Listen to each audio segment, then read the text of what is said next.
The Galactic Council chamber fell silent as Admiral Zethkar's massive form trembled with barely contained rage.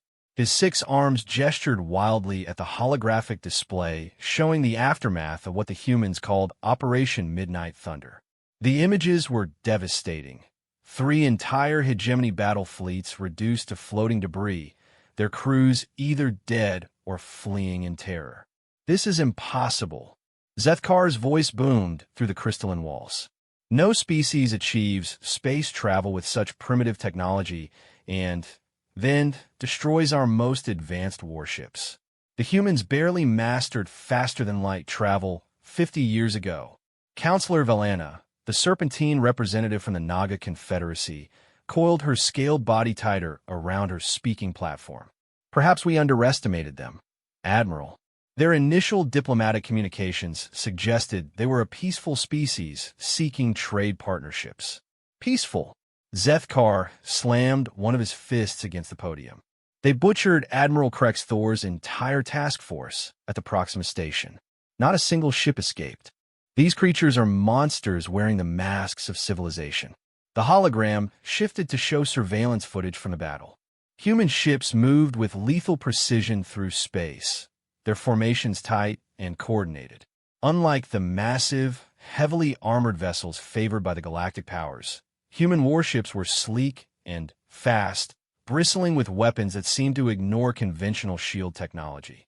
Senator HFY from the crystalline hegemony spoke in her musical, chiming voice.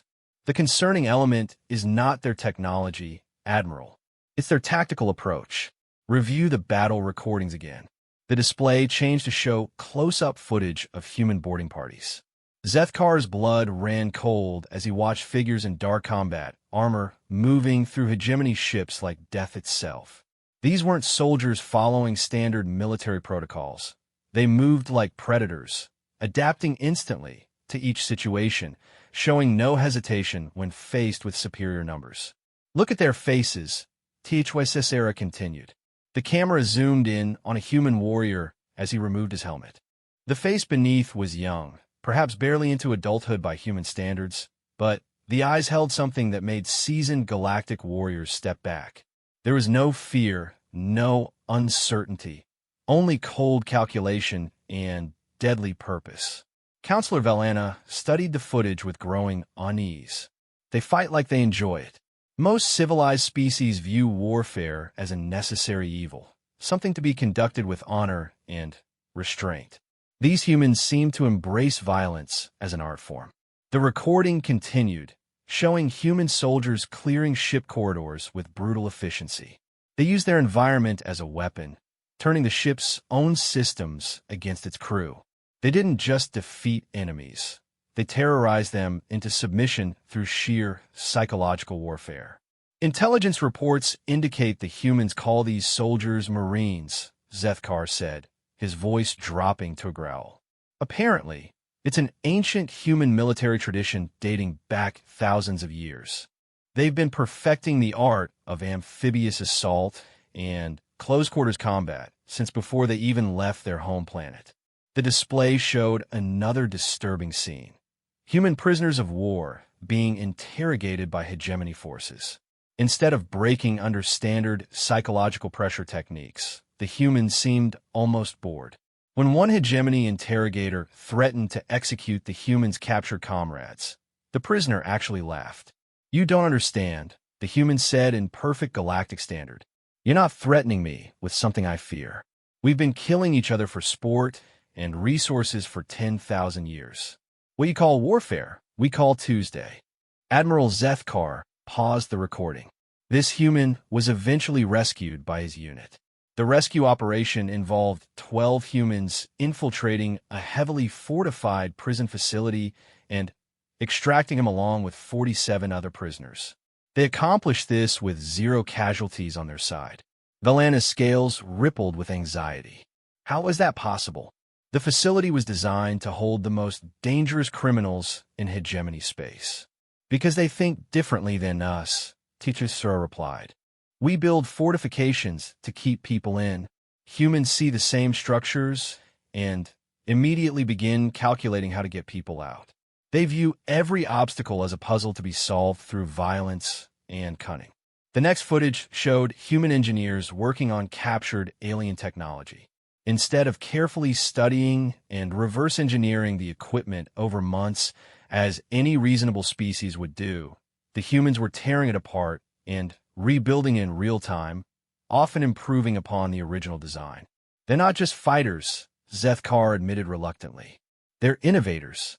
Every battle teaches them something new, and they adapt faster than any species we've encountered. Look at this. The hologram displayed technical schematics of human weapons.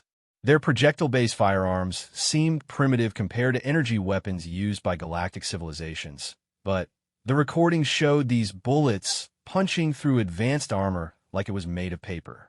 They discovered that kinetic energy transfer is more effective against our shields than directed energy, HFY Story explained. While we spent millennia perfecting energy-based defenses, they stuck with hurling pieces of metal at extremely high velocities. It's brilliant in its simplicity. Senator Korvesh from the Beetle Collective finally spoke, his mandibles clicking nervously. What disturbs me most is their command structure. We expected to face their leaders, their generals, and admirals. Instead, every human soldier seems capable of independent command decision-making. That's because they don't think like us, Valana said. Our military traditions emphasize hierarchy and following orders. Human military doctrine encourages individual initiative and adaptation. Each of their soldiers is trained to think like a commander. The display showed a particularly unsettling scene. A single human soldier, apparently cut off from his unit, taking command of a mixed group of alien refugees and successfully fighting his way through hostile territory. The human didn't speak their languages initially, but through gestures and shared combat experience, he organized an effective resistance movement. This individual had no formal authority over these beings, Korvesh observed. Yet they followed his leadership willingly. How does one explain this phenomenon? Humans call it leading by example, Zethkar said grimly. They don't command respect through rank or intimidation. They earn it through action. This particular soldier, he highlighted the figure on screen, is apparently only 22 years old and holds a relatively low rank in their military structure. Yet he outmaneuvered 3 hegemony tactical teams. The recordings continued, showing human behavior that defied conventional military wisdom. They shared supplies with enemy wounded, even while actively fighting their forces. They took unnecessary risks to recover their dead and wounded. Most puzzling of all, they seemed to form emotional bonds with their fellow soldiers that superseded normal survival instincts. They fight harder for each other than they do for their government or their species, HFY noted. This creates a psychological resilience we cannot easily counter. Standard demoralization tactics are ineffective because their primary loyalty is to their immediate unit. One particularly disturbing recording showed a human medic treating wounded soldiers from both sides during a firefight, moving between cover points with complete disregard for incoming enemy fire. The human's own forces provided covering fire to protect him while he saved the lives of enemy combatants. They have a complex moral code, Valana observed. They're capable of extreme violence, yet they also show mercy and compassion to defeated enemies. It's as if they separate the act of warfare from personal hatred. That makes them more dangerous, not less, Zethkar replied. Soldiers who fight from hatred can be manipulated through their emotions. These humans fight for professional reasons. They're craftsmen of war, not berserkers. The final piece of footage showed something that sent chills through every council member present. A human officer, wounded and apparently dying, recorded a message for his family. Instead of expressing fear or regret, he seemed almost proud of his situation. Tell my kids I did my job, the human said, blood running down his face. Tell them their father faced the universe and didn't blink. And tell them the galaxy is a lot bigger than we thought, but we're still the meanest thing in it. The chamber fell silent as the recording ended. The implications were staggering. An entire species that viewed conflict not as an unfortunate necessity, but as their natural element. Preliminary reports suggest they're already adapting our technology, Korvesh said quietly. Their research teams are working around the clock to integrate captured alien systems into their own designs. At this rate, they'll achieve technological parity within months. And they're recruiting, HFY Story added ominously. Several minor species have already petitioned to join the Human Alliance. Apparently, humans share their military knowledge freely with allied races, improving everyone's defensive capabilities. Zethkar stared at the tactical displays showing human expansion throughout contested space. They're not conquering territory in the traditional sense. They're liberating oppressed populations and offering them protection and technology in exchange for cooperation. It's brilliant. They're building a coalition instead of an empire. More importantly, Valana said, her voice barely above a whisper, they're teaching other species their combat techniques. Every ally becomes another source of human-trained warriors. The holographic display zoomed out to show the current tactical situation. Human forces and their allies controlled a surprisingly large portion of space for such a recent arrival to galactic politics. More concerning was the rate of expansion. They were gaining territory faster than any military campaign in recorded galactic history. How do we fight an enemy that turns every battle into a learning experience? Korvesh asked. How do we negotiate with beings who seem genuinely excited by conflict? HFY Story added. Admiral Zethkar studied the faces of his fellow council members. For the first time in his long military career, he saw genuine fear in their eyes. The Galactic Council had maintained order for thousands of years through superior technology and overwhelming force. Now, they faced an opponent that seemed to thrive on exactly those challenges. The humans have a saying, Zethkar said finally. If you want peace, prepare for war. I think we're beginning to understand what they mean by that. Outside the council chamber, hidden listening devices recorded every word for transmission back to Earth's intelligence services. The humans had been monitoring Galactic Council communications for weeks, learning everything they could about their new neighbors. In a secure facility on Earth's moon, Admiral Sarah Chun reviewed the intercepted council session with grim satisfaction. They still don't understand, she said to her staff. They think we're warriors because we're good at fighting. Ma'am, her aide asked. Chun smiled coldly. We're not good at fighting because we're warriors. We're good at fighting because we're human. We've been the apex predators on our world for 200,000 years. Everything else is just practice. The war for galactic dominance had begun, and humanity was just getting started.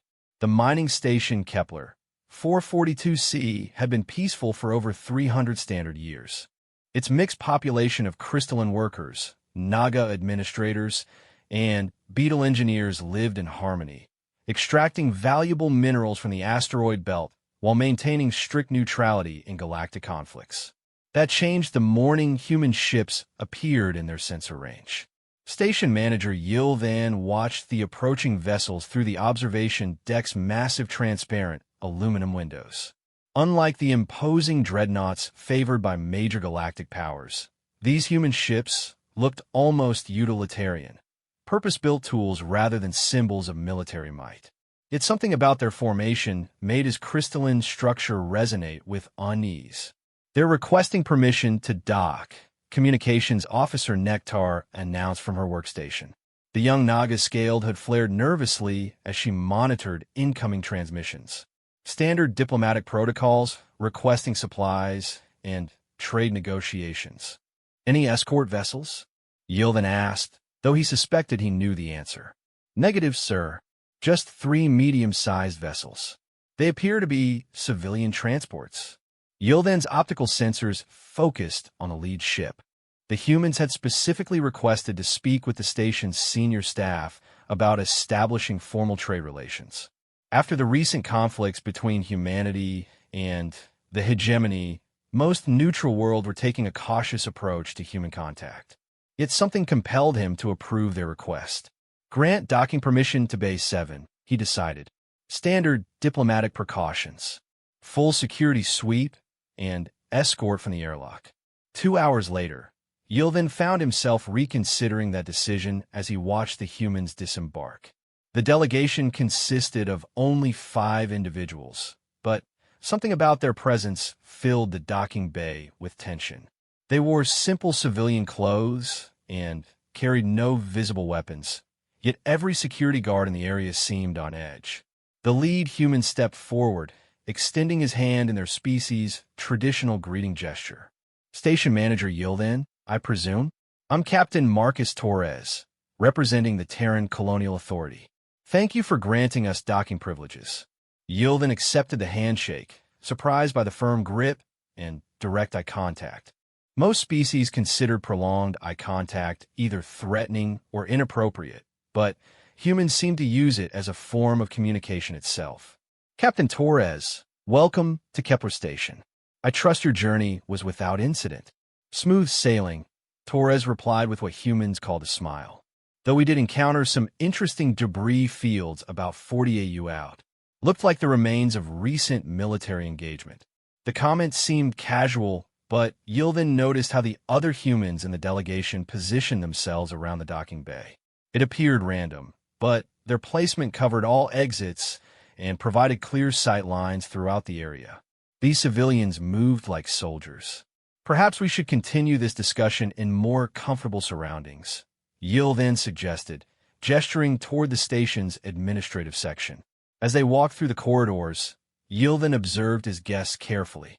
They commented politely on the station's architecture and expressed genuine interest in the mining operations, but their eyes constantly cataloged details that had nothing to do with trade negotiations.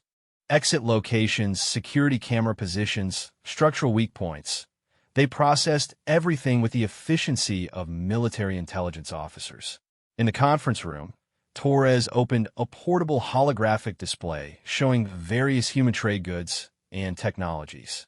The presentation was impressive. Fusion reactors, advanced medical equipment, agricultural systems that could dramatically improve food production on marginal worlds. Quite generous terms, Yilvin admitted as he reviewed the proposals. "Almost too generous. What does Earth want in return?" "Friendship," Torres said simply, "and perhaps some information about local conditions." "What sort of information?" One of Torres' companions, a woman introduced as Dr. Sarah Kim, activated another holographic display. "We're particularly interested in shipping routes, patrol schedules, and the defensive capabilities of various systems in this region." Yilvan's optical sensors dimmed with suspicion. "That sounds remarkably like military intelligence gathering, Doctor." "Only if you're planning military action," Torres replied calmly. "We're more interested in avoiding trouble than seeking it. Knowledge of local conditions helps us navigate politically sensitive areas." The station manager studied the humans more carefully. Their story was plausible, but something felt wrong. "Captain, may I ask why Earth is so interested in establishing trade relations with remote mining stations? Surely there are more valuable partners closer to your territory." "You'd be surprised how valuable good relationships can be," Dr. Kim said, "especially with neutral parties who understand the local situation." Before Yilvan could respond, alarms began blaring throughout the station. Emergency lighting bathed the conference room in red as automated systems announced, "Attention, all personnel. Multiple unidentified vessels approaching. All civilians report to designated safe areas immediately." Through the conference room's viewport, Yilvan could see massive shapes emerging from hyperspace. Hegemony dreadnoughts, their hulls bristling with weapons, moving into attack formation around the station. "This is Admiral Krexvok of the Hegemony 4th Fleet." A voice boomed through the communication system. "Station Kepler, 442C is now under military occupation. Prepare for inspection and interrogation. Any resistance will result in the complete destruction of your facility." Torres stood calmly, straightening his civilian jacket. "Well, that's unfortunate timing. Captain, you need to get your people to the evacuation pods immediately," Yilvan said, his voice tight with fear. "The Hegemony doesn't negotiate with humans." "Actually," Dr. Kim said, checking a device on her wrist. "I think we're exactly where we need to be." Yildan's confusion deepened as he watched the human delegation. Instead of panic or fear, they seemed almost satisfied. Torres moved to the viewport and studied the approaching hegemony ships with the detached interest of a professional. 12 dreadnoughts, 16 cruisers, and what looks like a full Marine assault battalion, he observed aloud. Fairly standard intimidation deployment. Intimidation deployment? Yildan echoed. "Captain, those ships can reduce this entire station to scrap metal in minutes." "Yes, they can," Torres agreed. "The question is whether they will." The station shook as hegemony tractor beams locked onto its structure. Through the viewports, they could see boarding craft launching from the dreadnoughts, heading directly for Kepler Station's docking bays. "All station personnel, this is your final warning," Admiral Krexvox's voice echoed through the corridors. "Prepare for immediate inspection. Any humans found aboard this facility will be taken into custody for questioning regarding recent attacks on hegemony forces." Torres activated a small communication device hidden in his jacket. "Overwatch, this is Bait Team Alpha. Package is confirmed. Please proceed with delivery." "Bait Team?" Yildan stared at the humans in horror. "You're not traitors at all." "Not exactly, no," Dr. Kim admitted, "though everything we offered was genuine. Earth really does want to establish positive relations with neutral stations like yours." The station shuddered as hegemony Marines began cutting through the outer airlocks. Emergency protocols sealed off sections of the facility, but everyone knew it was only a matter of time before the invaders reached the administrative areas. "I don't understand," Yildan said. "Why would you deliberately trap yourselves here? You could have avoided this entire situation." "Because someone needs to send a message," Torres replied. "That's almost flattering." The emergency lighting flickered as explosions rocked the station's lower sections. Hegemony forces were advancing methodically, sealing off escape routes and herding civilians into designated containment areas. 30 seconds, Dr. Kim announced. Yildan was about to ask 30 seconds until what? When space outside the viewport suddenly filled with new contacts. But these weren't ships. They were too small and moving too fast. "What are those?" he whispered. "Those," Torres said with satisfaction, "are Earth Marines." The objects resolved into individual figures in powered armor, moving through space without ships or transport vehicles. They wore sleek environmental suits equipped with maneuvering thrusters, allowing them to navigate in vacuum like deadly birds of prey. "Impossible," Yildan breathed.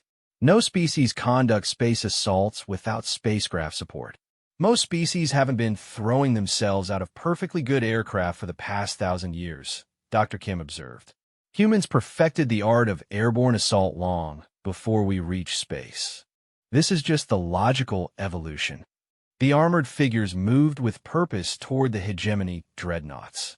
Instead of attacking the heavily shielded main sections, they targeted specific systems. Sensor arrays, communication relays, weapon guidance systems. "How did they get here without being detected?" Yildan asked. "They've been here for 3 days," Torres explained, "waiting in powered-down suits among the asteroid debris. When you're not actively maneuvering or using electronic systems, human combat armor has a sensor signature smaller than space junk." Through the viewport, they watched as human Marines systematically disabled the hegemony fleet's ability to coordinate their attack. Weapons systems went offline, communication arrays exploded in showers of sparks, and navigation sensors failed one by one. The station's communication system crackled as Admiral Krexvox's voice became increasingly frantic. "All units, report status. We are under attack by unknown forces." "Repeat, we are under attack." "Unknown forces," Torres chuckled. "I guess our reputation hasn't spread as far as we thought." The hegemony Marines inside the station suddenly found themselves cut off from fleet support. Their tactical coordination collapsed as communication jamming systems activated throughout the facility. The orderly assault became a confused melee as human Marines materialized from maintenance shafts and utility corridors. They were inside the station this entire time, Yul then realized. Some of our people have been aboard for weeks, Dr. Kim confirmed. Maintenance workers, cargo handlers, even a few kitchen staff. Amazing how invisible humans can be when they want to blend in. The battle for the station lasted exactly 17 minutes. When it ended, the entire hegemony assault force had either surrendered or been neutralized. Not a single civilian had been seriously injured, and property damage was minimal. Admiral Krexvok himself was found unconscious in his command center, his flagship's bridge occupied by a single human marine who had somehow infiltrated the heavily guarded dreadnought. The message has been sent, Torres said as he watched hegemony prisoners being processed. Attack neutral stations harboring humans, and you'll discover why we call it unleashing hell. Yil then stared at the tactical display showing the aftermath of the engagement. You used us as bait. We protected you, Torres corrected. The hegemony was planning to seize this station regardless of our presence. Intelligence indicated they intended to use it as a forward operating base for raids into neutral space.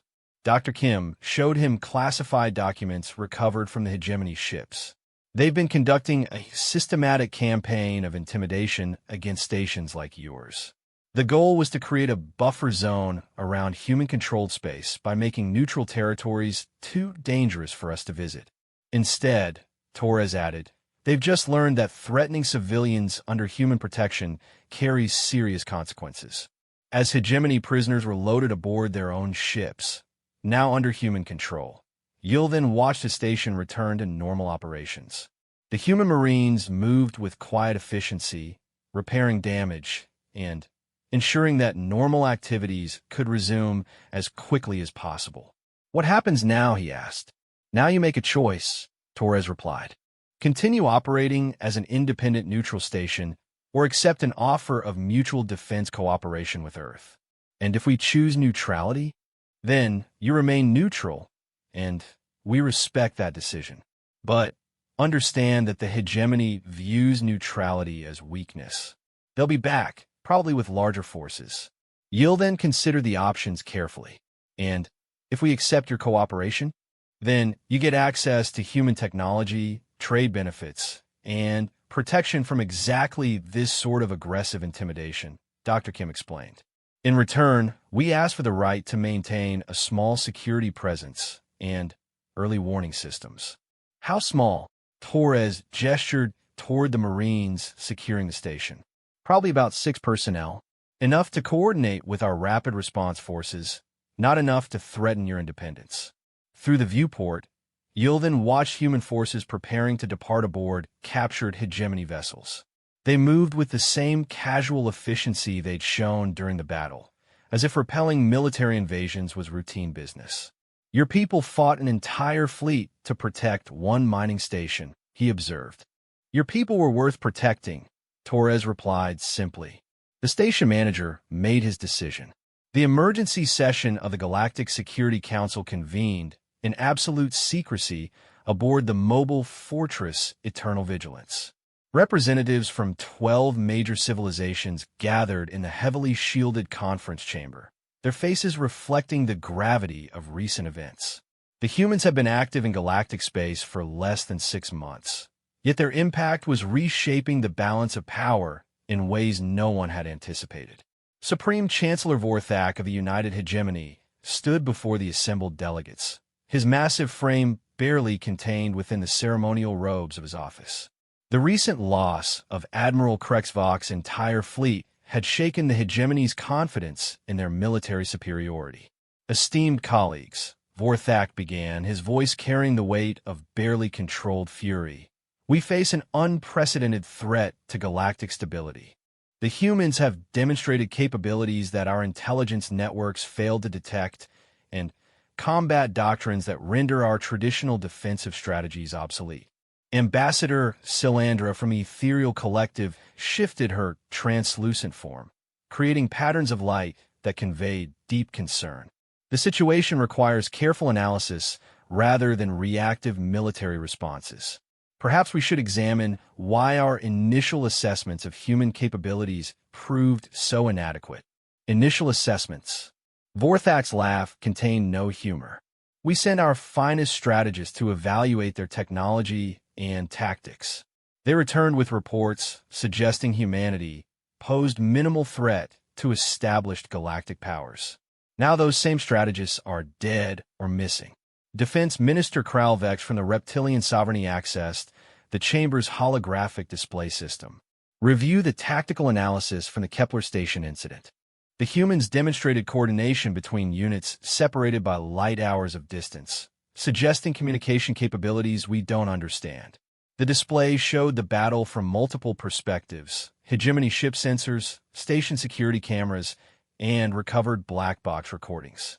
What emerged was a picture of human military doctrine that seemed impossible according to conventional understanding of warfare logistics.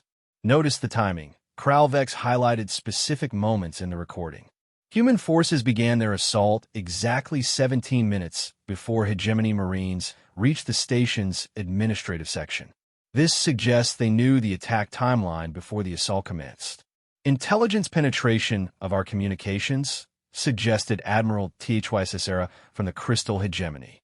Deeper than that, Ambassador Valana from the Naga Confederacy said, her scales rippling with unease. Review the passenger manifest from the past 3 months. Humans have been traveling throughout neutral space as merchants, researchers, tourists, and technical consultants. But now we see these same individuals coordinating military operations. The holographic display shifted to show identification records of humans who had visited various systems recently. Faces that appeared in tourist documentation were now identified as combat specialists, intelligence operatives, and technical experts. They've been preparing for this conflict since their first contact with galactic civilization, Kralvex realized. Every diplomatic mission, every trade negotiation, every cultural exchange has been gathering intelligence and positioning assets. The question, Vorthak said grimly, is how many assets they positioned and how long they've been planning this campaign. Security Chief Morndar from the Insectoid Hives access classified databases. Cross-referencing human travel patterns with recent equipment purchases reveals disturbing correlations. Humans have been acquiring industrial fabrication equipment, mining machinery, and raw materials in quantities that seem excessive for their declared colonial requirements. The display showed shipping manifests and purchase orders spanning the past year. Individually, each transaction appeared routine. Growing civilizations naturally required industrial equipment. Combined, they painted a picture of massive military preparation disguised as civilian expansion. They've been building a war machine while we watched, Admiral Tetrisisur said quietly. And we helped them do it. Ambassador Silandra's form flickered with concern. The deeper issue is strategic philosophy. Our intelligence indicates humans view conflict as a dynamic process requiring constant adaptation. They don't simply plan military campaigns. They create systems capable of responding to any conceivable threat. Meaning, Vortak demanded. Meaning every human civilian is a potential military asset, Kralvex explained. Their educational systems emphasize problem-solving, resource management, and crisis response. Citizens who appear to be merchants or scientists can rapidly transition to supporting military operations when required. The holographic display showed intercepted human communications from capture equipment. Unlike the rigid military hierarchies favored by galactic civilizations, human command structures seemed fluid and adaptable. Individual initiative appears to be encouraged rather than discouraged, Valana observed. Junior personnel make independent tactical decisions without requiring authorization from senior commanders. That's impossible, Vorthak protested. Military efficiency requires centralized command and standardized procedures. Human efficiency appears to derive from decentralized execution of centralized objectives, Morndar corrected. They define strategic goals, then trust individual units to determine optimal tactical approaches. The implications were staggering. Galactic military doctrine emphasized overwhelming force applied through coordinated mass formations. Humans seem to prefer surgical precision delivered by small, autonomous units operating with complete tactical independence. Review the Proxima Station engagement, Admiral Titrovsera suggested. 15 human operatives neutralized a hegemony garrison of 300 professional soldiers. The tactical recording showed human forces moving through the station like shadows. Instead of direct confrontation, they systematically eliminated enemy capabilities, communication systems, life support controls, weapon storage areas, and command personnel.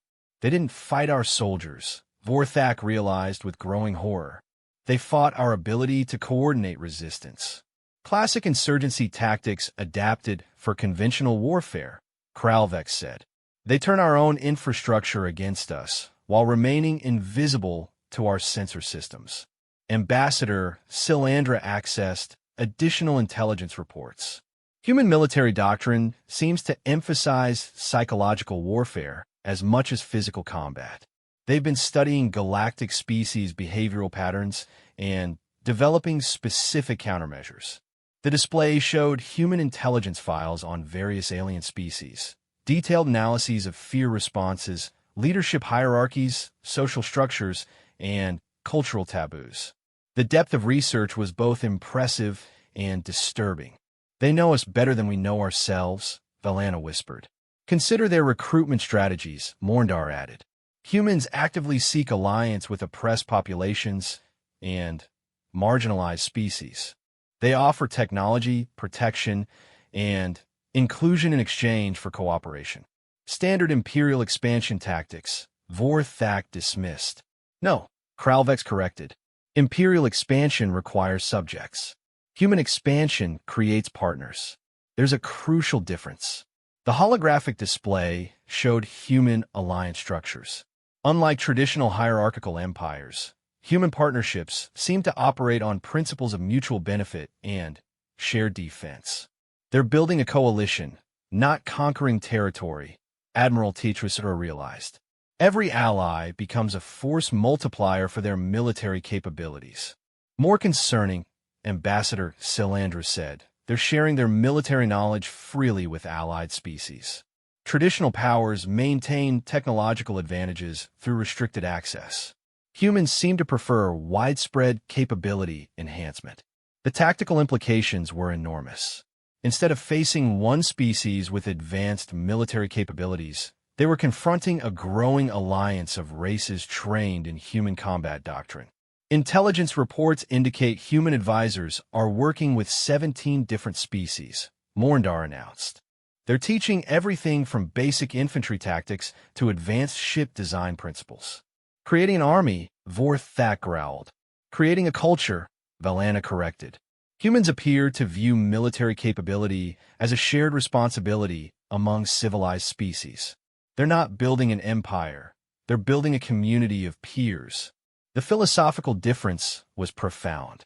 Galactic powers had maintained stability through superior force and technological advantage.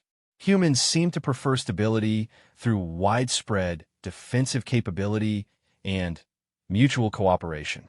What happens when their allies no longer need human protection? Admiral HFY Story asked. Based on psychological profiles, Silandra replied, humans seem to genuinely prefer independent allies to dependent subjects. They appear to view successful partnerships as validation of their strategic approach. Defense Minister Kralvex highlighted specific human communications intercepted from alliance meetings. They're already discussing scenarios where allied species take primary responsibility for regional defense, while humans focus on exploration and research. They want to stop fighting. Vorthak seemed genuinely confused. They want to win so thoroughly that fighting becomes unnecessary, Morndar explained. Human strategic doctrine emphasizes creating conditions where opposition becomes economically and militarily impractical. The chamber fell silent as the implications became clear. Traditional galactic powers competed for resources and territory through strength. Humans seem to be competing through cooperation and shared prosperity. Economic analysis supports this interpretation, Ambassador Silandra said. Human trade agreements benefit partner species more than Earth itself. They're intentionally creating economic dependencies that favor their allies. Why? Vortag demanded.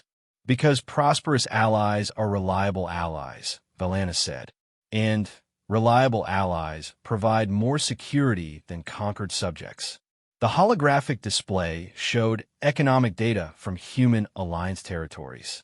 Trade volumes, technological advancement, and living standards were all improving rapidly compared to regions under traditional galactic power control. They're making their alliance more attractive than our empires, Admiral Tessa said quietly. Worse, Kralvex added. They're making our empires look oppressive and backwards by comparison.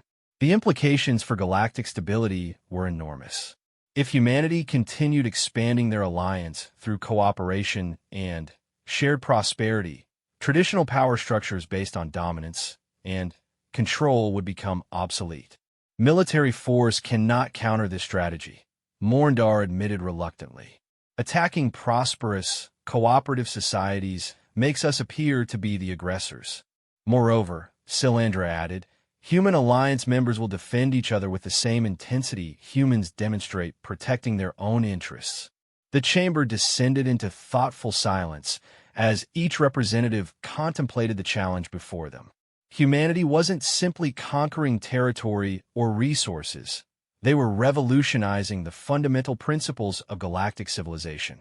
Supreme Chancellor Vorthax studied the faces around him and realized that the age of galactic empires built on military dominance was ending. Whether they adapted to this new reality or resisted, it would determine the survival of their civilizations. Gentlemen, he said finally, I believe we need to reconsider our approach to the human situation. The question is no longer how to defeat them militarily. Then what is the question? Admiral HFY Sesera asked. The question, Vorthak replied grimly, is whether we can afford not to join them. The war for galactic civilization had evolved beyond anyone's expectations, and humanity was rewriting the rules of engagement one alliance at a time.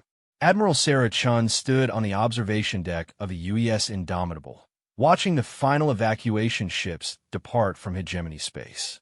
6 months of conflict had ended not with a climactic battle, but with something unprecedented in galactic history. Voluntary surrender by a major power. Ma'am, final casualty reports. Her aide, Lieutenant Commander Rodriguez, handed her a datapad. Chun scanned the numbers with mixed feelings. Human losses, 43 killed, 117 wounded. Allied species casualties, minimal. Hegemony military losses, surprisingly light considering they'd lost an entire empire. Strange war, Rodriguez observed, noting her expression. The strangest, Chun agreed. We prepared for total warfare and ended up conducting the galaxy's most expensive humanitarian operation. Through the massive viewports, they could see the stream of refugee ships carrying former hegemony citizens to resettlement worlds. The exodus had been voluntary. Once human forces liberated hegemony prison camps and revealed the true scope of their government's oppression, entire populations had risen in rebellion. Admiral Chun, incoming priority message from Earth Command, Communications Officer Park announced from her station. On screen, the holographic display materialized, showing Fleet Admiral Martinez in his Pentagon office. Behind him, Chun could see celebration banners and news feeds announcing humanity's victory. Sarah, congratulations on a campaign that's rewriting military history, Martinez said with a tired smile.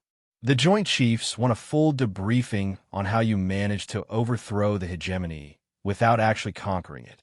We didn't overthrow them, sir, Chun replied. We gave them a better option. Explain that to the politicians.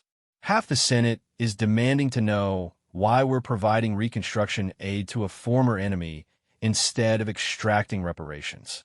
Chun had been expecting this conversation, because reparations would validate everything the hegemony's leadership told their people about human intentions. Reconstruction aid proves we meant what we said about building partnerships. The numbers are staggering, Sarah.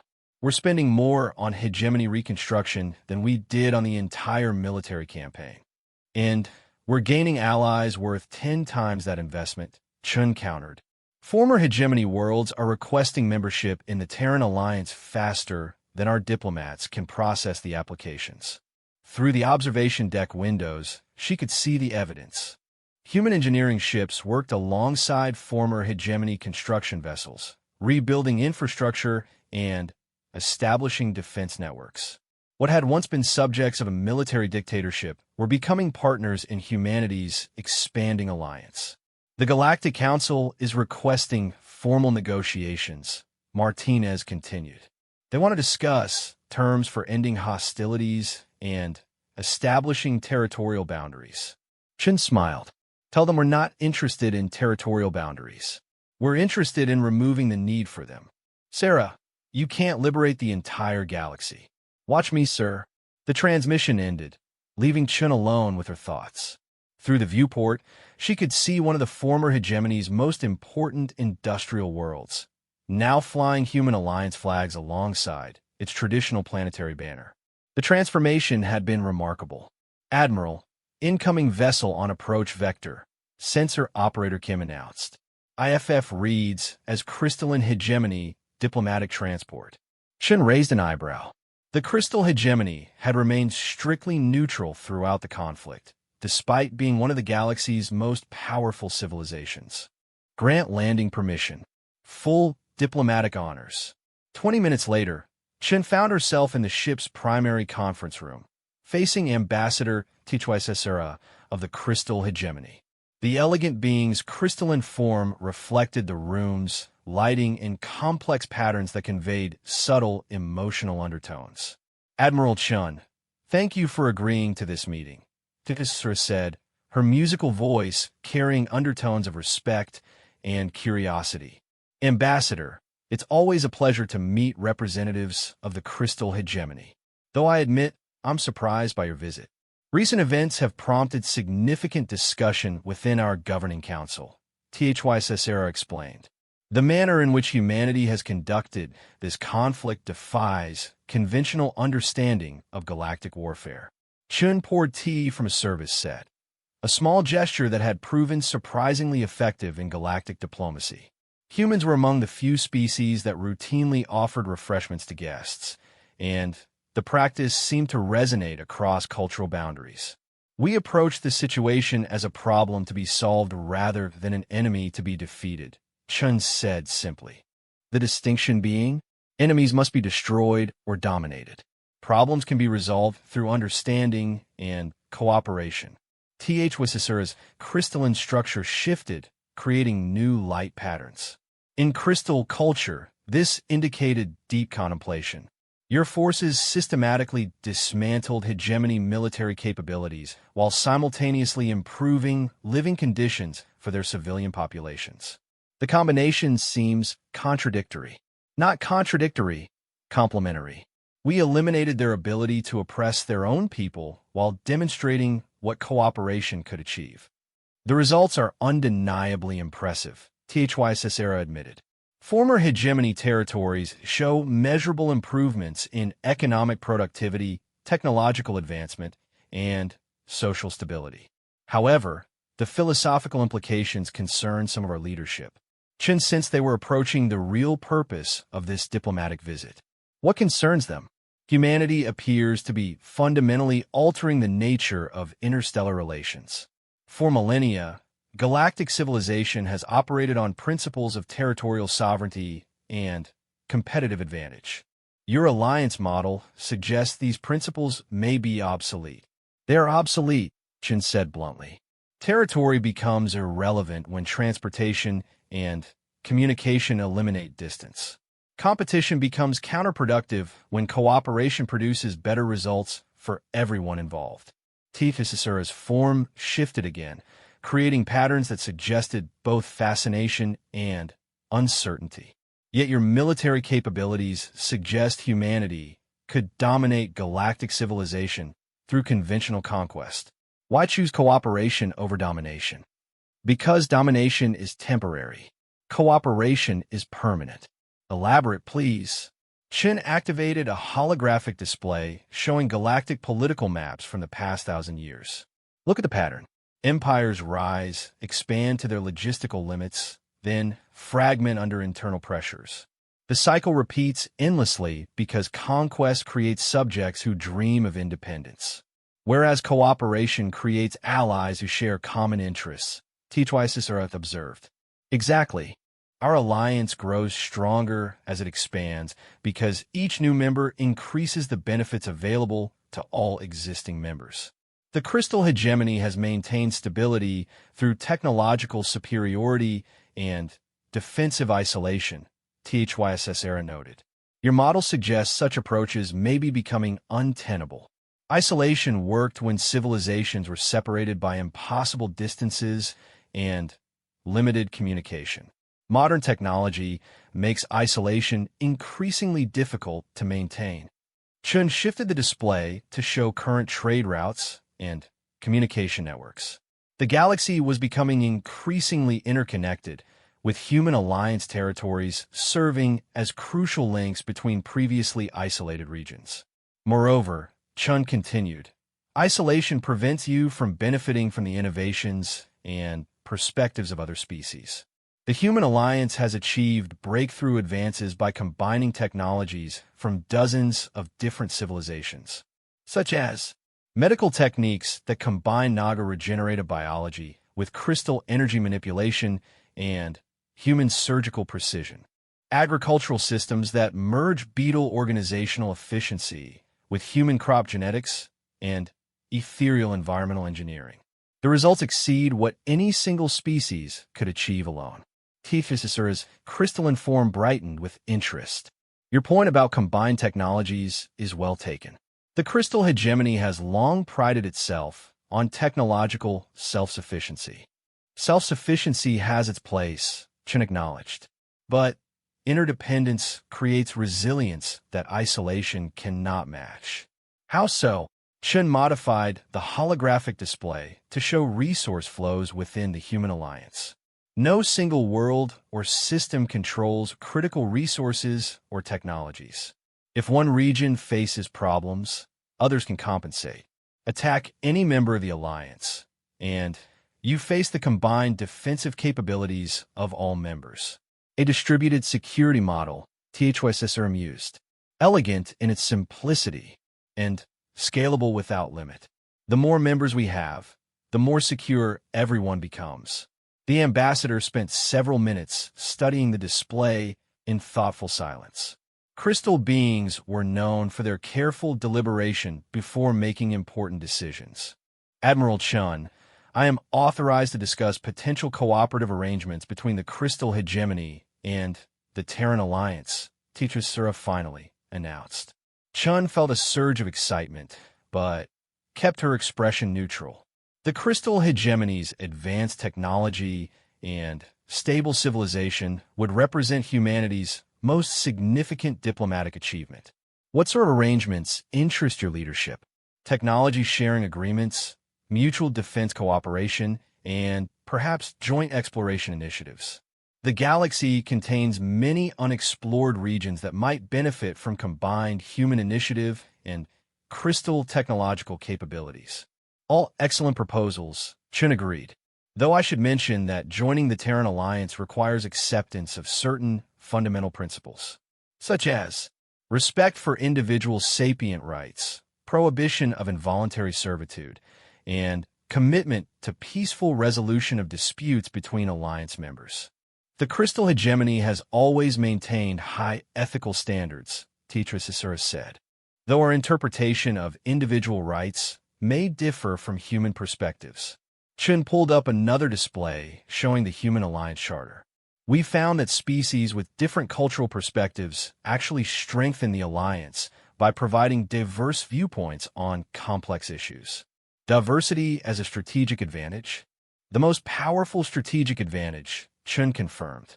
Human military doctrine emphasizes adaptation and innovation. Both capabilities improve dramatically when you have access to multiple species approaches to problem solving. HFY studied the charter documents with obvious interest. Your alliance structure seems designed to preserve member autonomy while encouraging cooperation. That's exactly right. We're not trying to create human colonies or subjects. We're building a community of sovereign equals working toward common goals. And those goals are? Chun stood and walked to the viewport, gesturing toward the stars beyond. Exploration of the unknown. Protection of the innocent. Advancement of knowledge and prosperity for all sapient species. Ambitious objectives, HFY observed. The only objectives worth pursuing. The Crystal Ambassador joined Chun at the viewport, her crystalline form casting rainbow patterns on the deck plating. The galaxy is vast, Admiral Chun. Even with humanity's impressive expansion rate, there are regions that remain unexplored, species that have never encountered galactic civilization. Which is why we need partners like the Crystal Hegemony, Chun said. Your people's advanced sensors and energy manipulation capabilities could open exploration possibilities that humans can't achieve alone. Joint exploration missions would provide excellent opportunities to assess compatibility between our species, HFY agreed. Perhaps we could begin with small-scale cooperation and expand based on results. Chun smiled. Ambassador, I think that's the beginning of a beautiful friendship. As HFY prepared to depart, she paused at the conference room entrance. Admiral, one final question. What happens when your alliance has explored every corner of the galaxy? When there are no more frontiers to discover? Chun considered the question carefully. Then, we'll build ships capable of reaching other galaxies. The universe is infinite, Ambassador.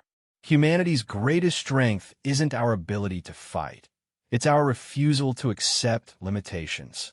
6 months later, the Terran Alliance encompassed 47 species across 300 star systems. The Galactic Security Council formally dissolved itself, with most member civilizations joining the Alliance or establishing cooperative partnerships with it. Admiral Sarah Chun stood once again on the observation deck of the Indomitable, this time watching the construction of Gateway Station, a massive facility designed to coordinate exploration missions beyond the galactic rim. Human engineers worked alongside crystal technicians, beetle logistics specialists, and a dozen other species to build something unprecedented in galactic history. Admiral, message from Earth Command, Rodriguez announced.